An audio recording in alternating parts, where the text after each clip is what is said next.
रात का सन्नाटा चारों ओर फैला हुआ था। ट्रक हाईवे पूरा सुनसान था। चारों ओर ठंड से हाड़ कपा देने वाली ठंड चल रही थी। हाईवे के चारों ओर घना जंगल था। उसी हाईवे पर एक मर्सिडीज दौड़ रही थी। उसमें 3 लोग सवार थे, राहुल, निधि और उनकी 10 साल की बेटी तानिया। राहुल अपने दोस्त सैफ के घर ईद की पार्टी में शामिल होने के लिए गया था और पार्टी करके घर लौट रहा था। निधि ने मुस्कुराकर ड्राइव करते हुए राहुल से कहा, कुछ भी कहो राहुल, आज तो ईद की पार्टी में मजा आ गया। हाँ, मेरा दोस्त बहुत ही बिंदास और हंसी मजाक करने वाला व्यक्ति है। मैंने देखा उसके घर पर शहर की एक से एक बड़ी हस्ती थी, मगर फिर भी वो उन सबको इग्नोर करके हमें इम्पोर्टेंस दे रहा था। हाँ, देगा क्यों नहीं, आखिर मेरा दोस्त जो है। सच में राहुल, अमेरिका से इंडिया लौटकर बहुत अच्छा फील हो रहा है। वैसे तुम्हारा दोस्त सचिन अभी तक नहीं आया अमेरिका से? निधि की बात सुनकर राहुल चौंक कर बोला, ओह शिट यार, उसका फोन आया था कि वो इंडिया आ रहा है। उसने बोला था कि मुझे एयरपोर्ट पर पिक कर ले।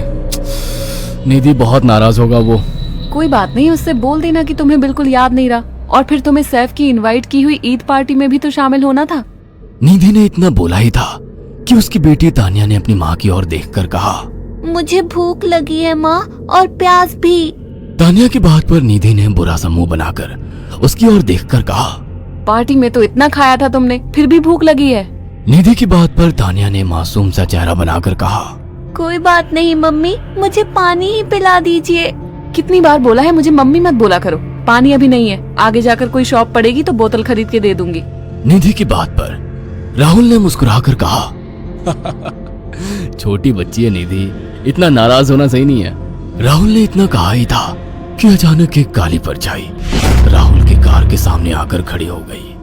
राहुल के पैर अचानक ब्रेक पर पड़ गए।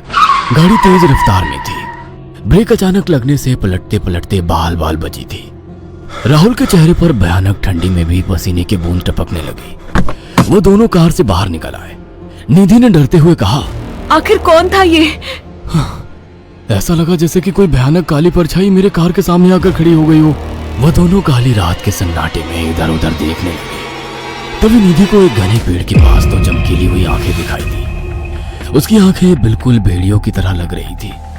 निधि ने चीखते हुए राहुल से कहा, राहुल देखो कौन है वो, जल्दी से गाड़ी में बैठो, मुझे बहुत डर लग रहा है। राहुल ने उस तरफ देखा तो उसके रोंगटे खड़े हो गए। वो दोनों गाड़ी के अंदर बैठने ही वाले कि अचानक एक अजीब सा चेहरा वाला भयानक सा आदमी बिजली की रफ्तार से उनके सामने आकर खड़ा हो गया। राहुल ने देखा कि उसका चेहरा बिल्कुल सड़ा हुआ था और उसकी आंखें भेड़िए की तरह चमक रही थी। उसके लंबे लंबे बाल उसके कंधे तक आ रहे थे और उसके दांत भेड़िए की तरह बाहर की ओर निकल रहे थे। हाथों की जगह नुकीले पंजे थे। राहुल को देखकर अजीब से अंदाज में हंसने लगा, मगर जैसे ही राहुल की नजर उसके कपड़ों पर गई, राहुल की आंखें फटी की फटी रह गई। वो हकलाते हुए बोला, भाईजान, भाईजान, मुझे माफ कर दो, मुझे छोड़ दो। राहुल ने इतना कहा ही था कि अचानक उस अजीब से दिखने वाले भयानक आदमी ने अपने पंजों से राहुल की गर्दन कसकर पकड़ ली और एक ही सेकंड में उखाड़ कर जमीन पर फेंक दी। राहुल के धड़ से लाल रंग का खून का फुहारा फूट पड़ा। इस भयानक मंजर को देखकर निधि के गले से एक जोरदार चीख निकल गई। निधि इससे पहले भागती कि अचानक उस भयानक दिखने वाले आदमी ने निधि को पकड़ लिया और अपने नुकीले पंजे उसके पेट में गड़ा दिए और उसकी अतड़ियां बाहर निकाल दी। निधि की एक दिल दहला देने वाली चीख सन्नाटे को चीर गई। अचानक हवा का एक बवंडर उठा और वो भयानक सा दिखने वाला व्यक्ति देखते ही देखते बवंडर के साथ गायब हो गया। तानिया ने डरते डरते निधि के मोबाइल से पुलिस और सैफ को बुला लिया और कुछ ही देर में वहां चारों ओर पुलिस की गाड़ियां थी। पुलिस ने राहुल के दोनों दोस्त सैफ और सचिन को वहीं बुला लिया। इंस्पेक्टर अर्जुन ने दोनों से कहा, मैंने ऐसी हत्याएं अपने करियर में कभी पहले नहीं देखी। ये काम तो ना किसी जानवर का लगता है, ना ही किसी इंसान का। सचिन कपकपाती हुई आवाज में बोला, आप कहना क्या चाहते हैं? कुछ कह नहीं सकता। जिस किसी ने भी इन दोनों को मारा है उससे एक बात तो साबित होती है कि वो इन दोनों से हद से ज्यादा नफरत करता था। अब सारी सच्चाई तो ये बच्ची ही बता सकती है। इतना बोलकर इंस्पेक्टर अर्जुन तानिया के पास चला गया जो बेहद डरी हुई थी। तानिया ने आंखों देखी सारी घटना इंस्पेक्टर अर्जुन को बता दी।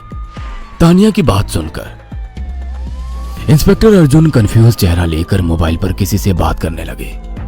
सचिन इंस्पेक्टर के पास आ गया और सैफ भी डरता हुआ इंस्पेक्टर अर्जुन के पास आकर बोला, क्या हुआ इंस्पेक्टर? तानिया ने क्या बताया? उसने जो बताया वो काबिल यकीन नहीं है। उसकी बात पर किसी भी तरह से यकीन नहीं किया जा सकता। फिर भी कुछ तो बताया इंस्पेक्टर। हाँ, उस बच्चे के मुताबिक एक भूत ने निधि और राहुल को बड़ी बेदर्दी से मारा है। इंस्पेक्टर की बात सुनकर दोनों बुरी तरह से चौंक गए। क्या मतलब है इस बात का? बच्ची बेहद डरी हुई है। हम आगे की तफ्तीश जारी रखेंगे। निधि और राहुल तो चले गए, अब तानिया को मैं रख लूंगा। नहीं नहीं, राहुल मेरा अच्छा दोस्त था। तानिया अब मेरे साथ रहेगी। देखिए, बच्ची के माँ बाप अब इस दुनिया में नहीं है और आप दोनों भी शादीशुदा है। मुझे नहीं लगता कि आप दोनों बच्ची की सही से देखभाल कर सकते हैं। मेरी कोई औलाद नहीं है। मैंने अपनी पत्नी को फोन कर दिया है, वो भी IPS ऑफिसर है।